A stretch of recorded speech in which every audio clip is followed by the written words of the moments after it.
We'll try that. Okay. We'll see if that all works. All right. So we're going to talk about what's all the buzz about. All right. So bees, bees are the perfect pollinators.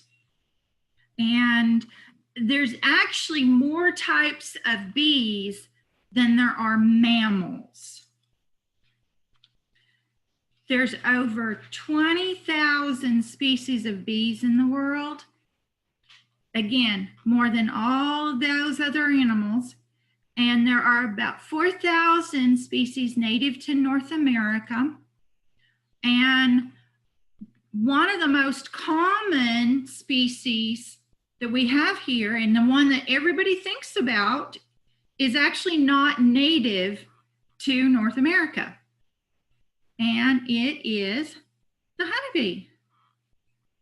You don't think about that, but we just ordered bees, and we have just started, my husband and I have just started beekeeping ourselves, and we have Italian bees. And so most of the beekeepers that you see and you talk to, they will have Italian bees. There's also Russian bees, and there's some others, but those are the ones. They were imported in the 1600s. Now, honeybees, this is the only species of bee that is kept in North America for honey. And there are people have been collecting honey for thousands of years. So, and they are the preferred pollinator for agriculture. A lot of the farms, if you have crops that are growing and stuff, the farmers will keep bees on their property. It's kind of interesting too, because there are companies that are they keep the bees, and they will actually haul their bees around for different farmers to help pollinate, like their orchards and things like that. Wait a second. I skipped a page. Make sure I get everything in. Okay.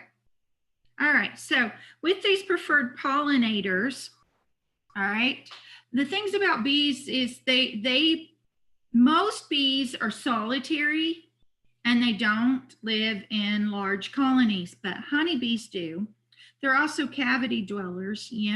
I'm on a beekeepers group on Facebook, and one of the things that I hear all the time on Facebook is somebody will post, hey, a friend of mine found bees in their attic, or there's a swarm, does anybody want it, or anything like that. So they do live together, and they do find places, hollow trees or whatever, to dwell in. They're perennial. They don't die out each year. Most other insects like that, they die out, but honeybees don't. They're generalist feeders. In other words, they're not super picky about what they eat, and they are not a specialist when it comes to that. Hi, Allison. This is Sheena. Can I ask a question? Yes, ma'am. Do other bees actually not make honey? Is the honeybee the only one that makes honey? There are a few bees that do, but very few. And again, they don't do it in the quantity that honeybees do. Honeybees are prolific when it comes to producing honey, where some of the other bees, they produce enough just like for their brood and themselves, but they would not produce enough to support a colony and then have excess like we are then able to enjoy. Okay, thank you. Oh, anytime. Which anybody, if you've got a question and stuff, feel free to either do it on the chat or break in on that. Okay. Honeybees recruit nest mates, and they can communicate. My husband and I are absolutely loving watching our honeybees do their dance and watching them as they come in, and they really do truly communicate, and they're very effective at their communication and then exploiting the resources in the area. It's been fun watching our bees get to know the area even. We've only had them for 2 weeks now, so it's been fun. And also bees hoard food. They're like ants and others. They hoard the food, they stock it up. So it produces, the honeybee is the one that produces the largest supply. Now, again, they are ideal for the large scale pollination, and everything about them makes them perfect for that. Now, let's look at preferred pollinators for a minute, because I know y'all are probably interested in some of the benefits then with the honeybees, and let's see why they are so ideal for this large scale pollination. Honeybees are perfectly adapted for pollination and or that pollen transport. You can see in these pictures how their bodies themselves are made, and how they get covered, and like right in here you can see how they've got the pollen stuck to them. It's really kind of fun to see them. Now, honeybees are not ideal though for all crops and situations. Native plants co-evolve with native bees. So, you know, again, it's important to, you know, allow, you know, our wildflowers, things like that, because while some of our wildflowers, it doesn't matter, other wildflowers and native plants in our area will benefit more from the native bees and just, you know, I guess you could say the wild bees. European honeybees, though, are a lot easier to cultivate than the native bees. But the native bees, you know, again, they kind of co-evolved with the native plants. Now, New World crops include all of these listed here. And some of these plants, like tomatoes, they need a large bee, like a bumblebee, to shake loose the pollen. And also, honeybees do not thrive in greenhouses. I've seen some people ask about that. You know, well, I've got a greenhouse. Can I put a hive in it, and will they keep everything pollinated? Honeybees actually do not do well in that contained thing. Honeybees will travel quite a while. In fact, they'll travel up to a mile to get to the nectar and the pollen. So they like their freedom. Now, again, most bees don't make honey. Most are solitary, and they're also short-lived. They just live for that one season, and then, you know, it's up to their eggs and brood to go live on.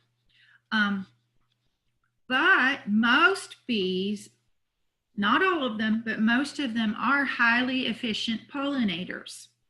Now, we've got a lot of wildflowers around our house. So we live out in the woods, surrounded by trees, and we have just a little open area and stuff. And I love seeing and just watching all of the bees just kind of doing their thing. Now, benefits of bees, there's quite a few. Crop pollination, again, is the bee's most vital service.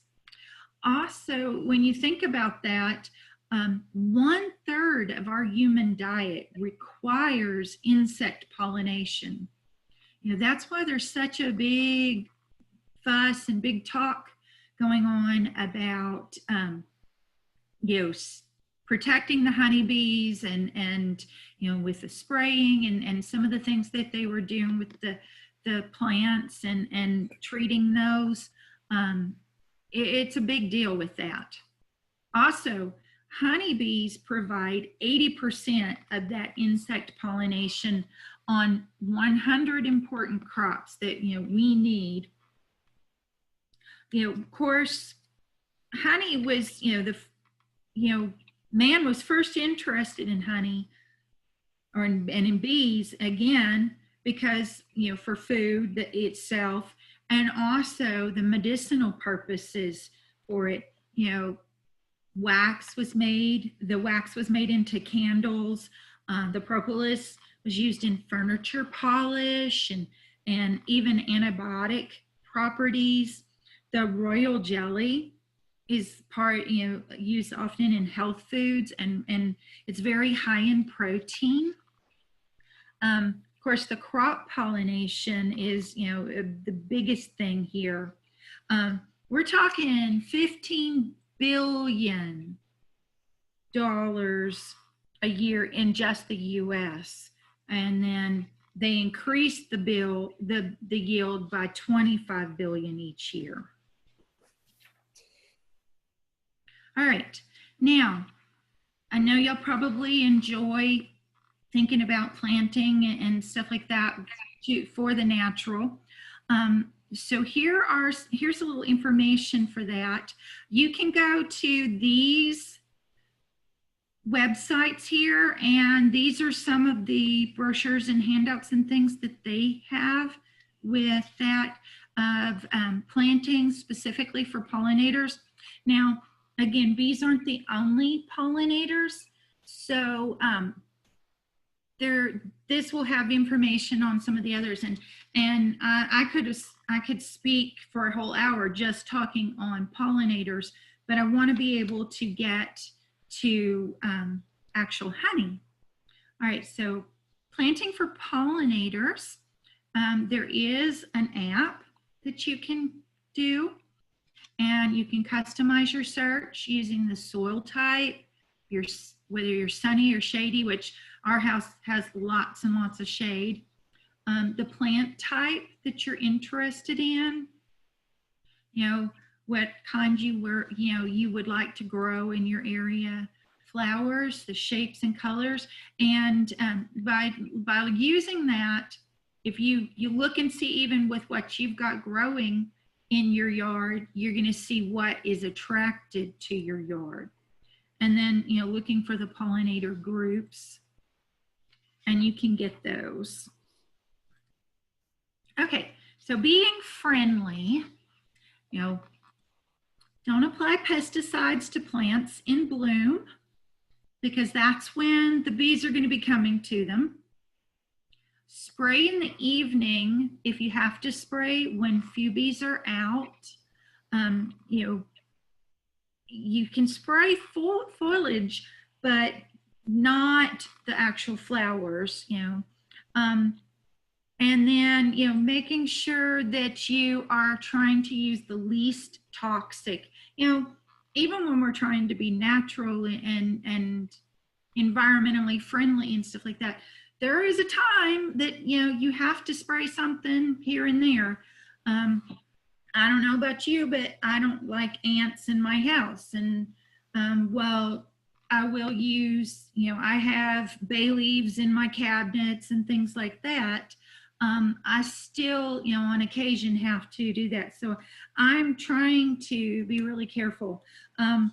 One thing you do want to avoid, if you do have to use something, is avoiding like the broad spectrum insecticides.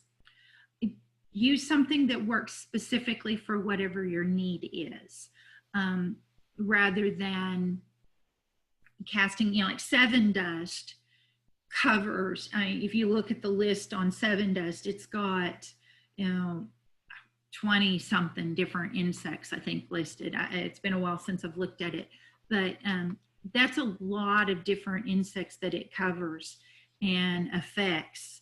And so, some of those might not be an issue for you, or again, you may just need to,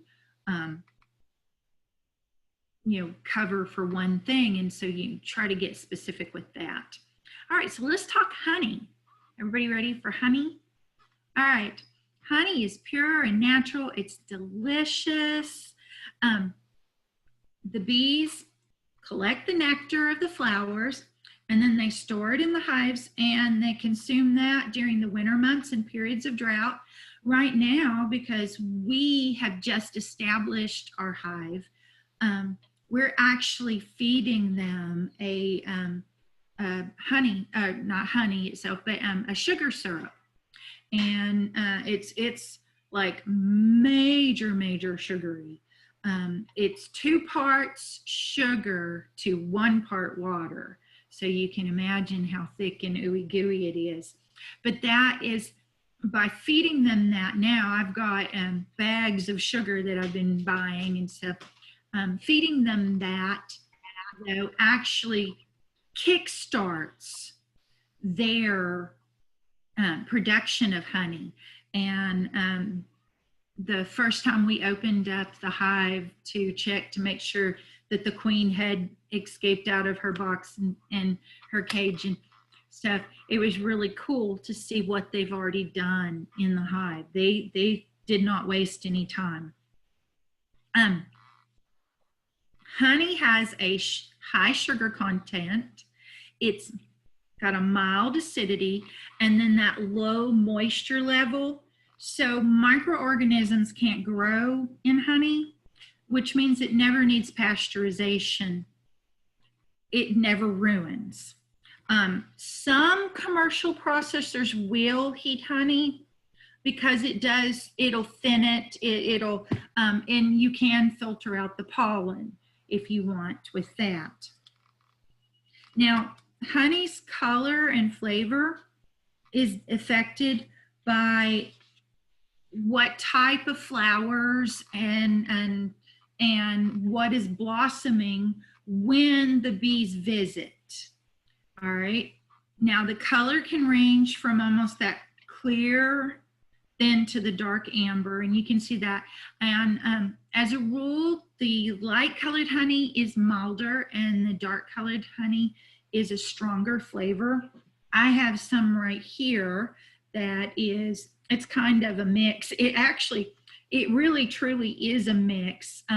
The original honey in it was this gorgeous amber color, but I used most of that. And then I had some honey that crystallized, and so I put all of it and mixed it up together. Now, the forms of honey that you can get honey in, of course, the liquid, and that's, extracted from the comb in the hive. Of course, we won't be using our bee honey for quite a while. We've got to get them well established first. You can also whip the honey, and it makes it creamy and spreadable. It gives it a little thickness. And then the honeycomb, where you do not separate the honey from the comb, so you can comb honey, and you can buy that too. As a kid, my Uncle Chester raised bees. He did that, and that was one of the biggest treats for us. When he would go and he would bring in the honey, and when they were in the process of processing it and everything, he always let us kids have honeycomb. And so we would chew it, and we would chew it like gum for as long as there was any teeny tiny bit of flavor to it. So I've got lots of good memories. That's one of the reasons we wanted to start keeping bees ourselves. Now, crystallized honey. I mentioned that I had some honey that crystallized. My timer is going off. So let me check this real quick and we'll see what it's doing. For those that came in a little bit late, I don't know if you know, but I have a honey granola bar in the oven. Let me check this. No, I think it's going to need just a little bit longer.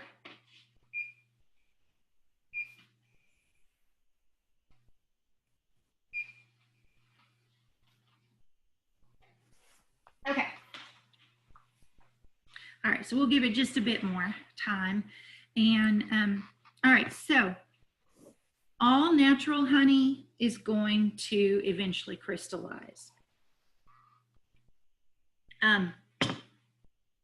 The cooler the area is, the faster it'll crystallize too.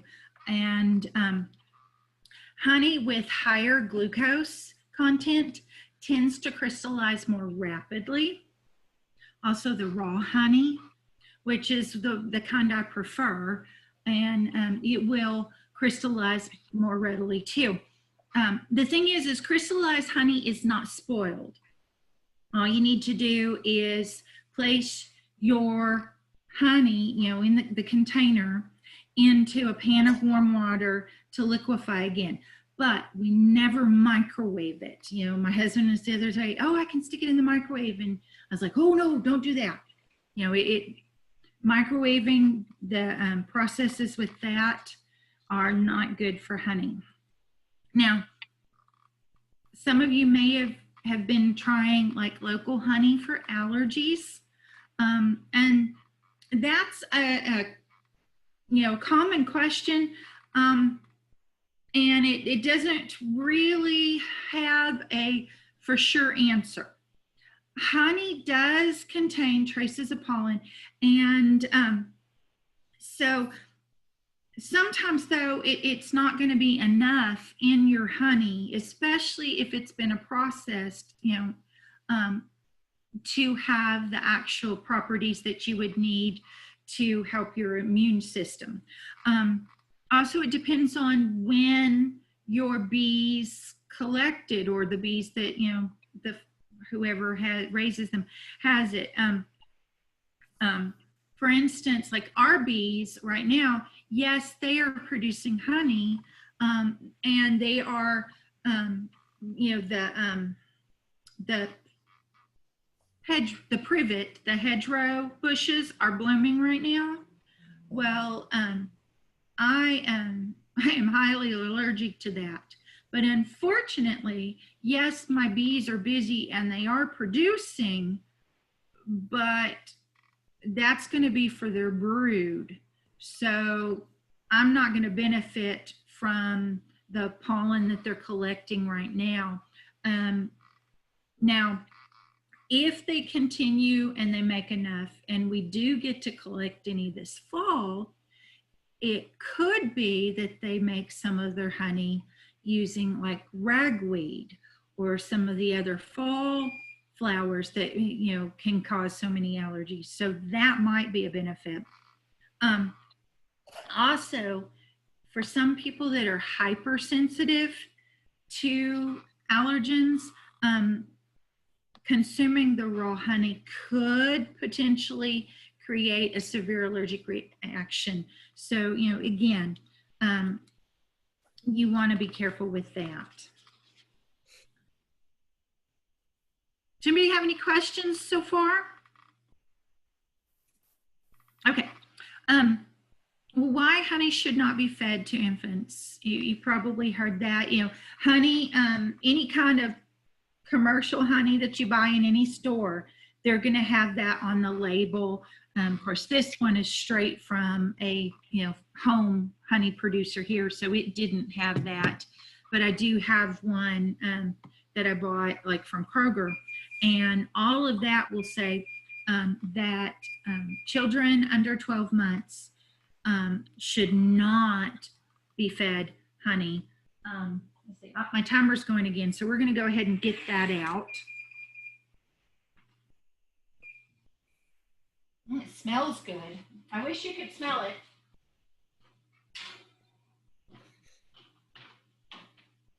Oh, yeah.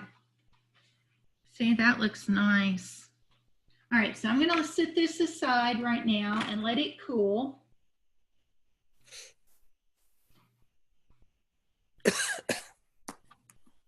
Okay, all right. Infant botulism is a form of food poisoning. Honey is connected with that. And with infants, their stomachs and their immune systems, like their stomach acids are not strong enough. That's, like why they only, digest milk and things as a little one. And you have to increase gradually as they grow and they strengthen. Also, their immune systems are not necessarily strong enough to fend off any kind of bacterial spores. And now honey itself, we mentioned before that honey itself doesn't spoil. So it prevents bacteria growth, but it can contain the spores of Clostridium botulinum. And it's the spores that are the issue. In adults or older children, our stomach acid is strong enough to typically be able to destroy the spores. But again, with a baby or even some young children, their stomach acid doesn't destroy it. And so it can then activate that and they can have the botulism, food poisoning. All right. Now, our website is uaex.edu. And again, I'm with the Cooperative Extension Service. We are part of the University of Arkansas System Division of Agriculture, and we have campuses, all the, the U of A campuses, all of those, we're all associated together. We are part of that system. And so one of the things with our programming is, again, everything we present, we try to have it all research-based and very carefully tested with the information. Does anybody have any questions or anything or comments? Well, let me see if, let me go to this real quick. That's the end of what I have to share. I do want to share this. Oh, there they are. I wanted to thank some of my coworkers, Joanne Van and Kim Hughes. They are FCS agents in other counties, and they had done the original honey program, and so they let me use their PowerPoints, which I was greatly appreciative of that. And then also John Zawizlek, I'm hoping I'm saying his name right. I just call him John. But he is our bee guy with Extension, and he's really very fantastic. He gave me all the information about the pollinators, and you can go to our website and you can see there that uaex.edu/bees, and we got a whole page on everything, and we do offer beekeeping classes, and there's a wide variety of information from that. Oh, I do want to share this too real quick before I try that. If any of you would like the recipe, I can share that with you. Let's see here. And you can, I didn't think to put it on my thing. Let me put it, let's see, I'm going to stop sharing. Okay. And in chat, I am going to, Okay, yeah, I see. Go over the quantities of the ingredients. I'll go over that too. Yes. But in chat, I'm going to put my email.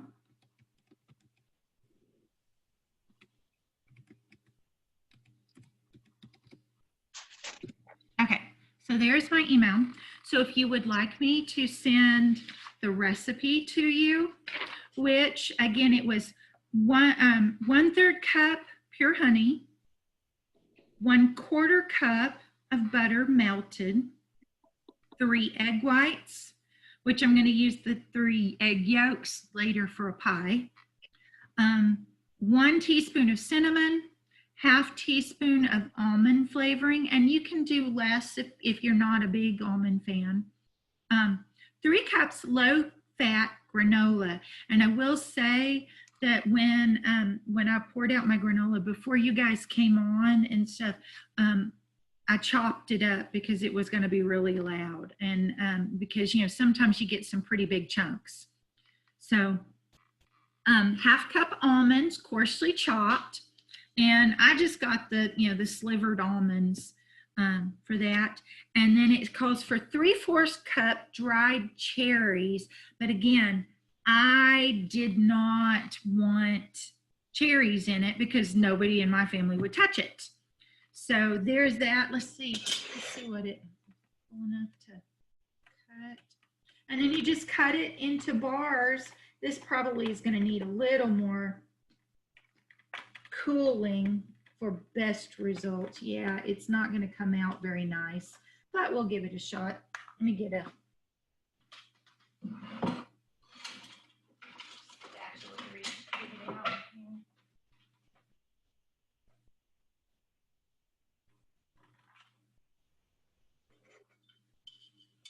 minutes at how many degrees is what she wants to know. Okay. 350 is your degrees, 350 Fahrenheit, and then 20 to 25 minutes, and then you want to cool it on a rack. And so hopefully you can see that. That looks quite tasty. All right. I also have some handouts, sweet tips for honey use. And so there's some of the ways that you can use honey in things, and a few more recipes that are included with that.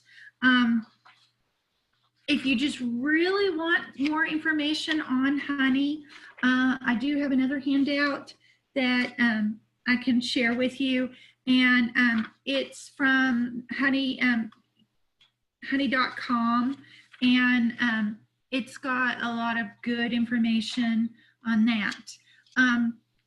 If you would not mind, then I would appreciate it too if you would email me. Again, I can email you back the all those handouts if you're interested. But I also would appreciate it if anybody would be willing to fill out this evaluation for me. Not being able to be in person, it kind of makes it where couldn't just hand it to you when you were a live captive audience. So, but I do appreciate that. So anybody have anything else? Allison, thank you for inviting us into your home this morning. And I'm going to try your recipe. Great. I will post that, and I forgot to let me share this. I will post that recipe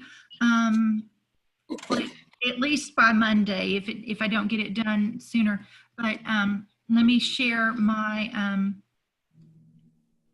let's see.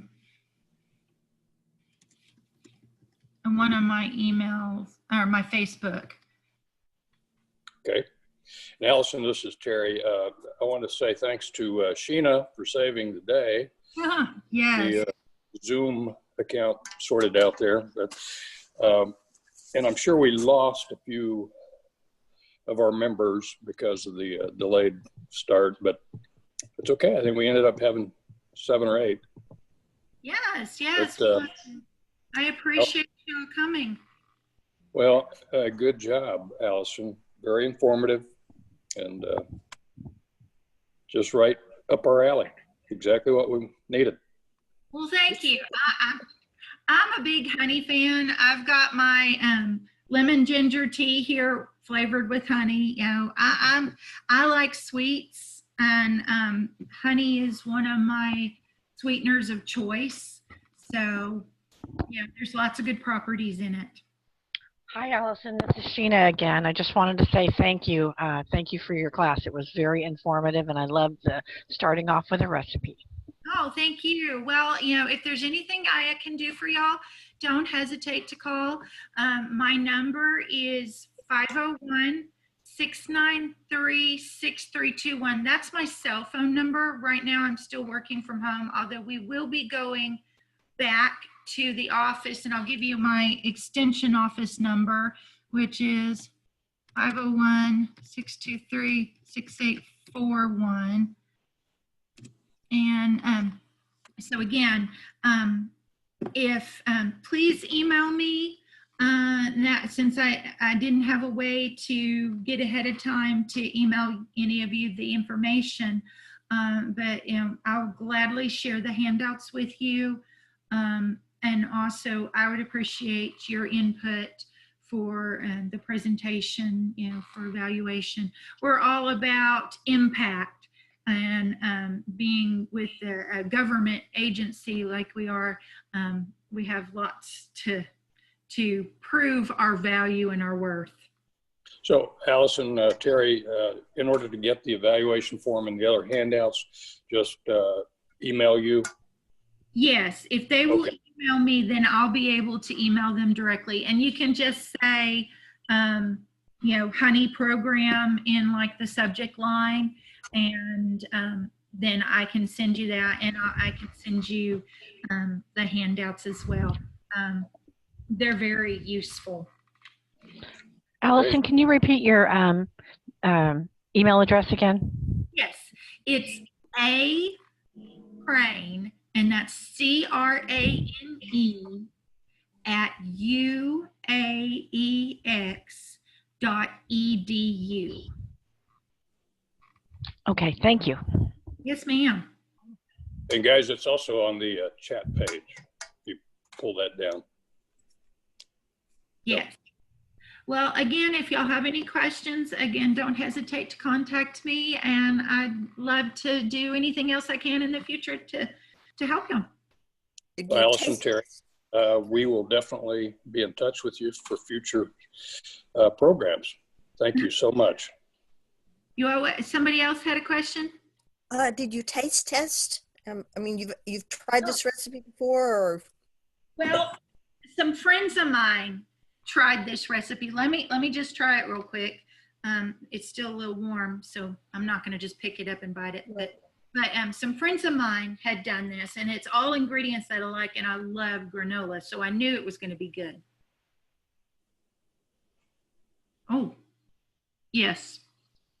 This is very good. One of my favorites would be to put the cherries and the chocolate chips in there. That would be a good granola bar. I like cherries. Mm-hmm. Belinda. I like chocolate chips too. Unfortunately, I have a son that chocolate is like poison to him. He hates it. No cherries, no chocolate. Oh, terrible. But he will eat the cranberries, and he does love all the other stuff. So Sacrifice. my youngest just came in the room. Oh, yes. I heard the word. She is. She just finished her freshman year in college. Of course, the last semester she's been doing it through Zoom and everything at home. So Thumbs up. she's the cook in the family. She likes to bake and stuff, so she gives it thumbs up there. Thank you. Well, thank you, everyone. Y'all have a fantastic day. This is a gorgeous day. Go out and enjoy it. You too, Allison. Thank you so much. Go look for bees. You what? Bye-bye. Go look for bees. I will. I'm going to go out and check my bees. I've got to make some more nectar for them. All right, I'm going to end this now unless somebody else needs something. All right. Bye, guys. Bye. Bye.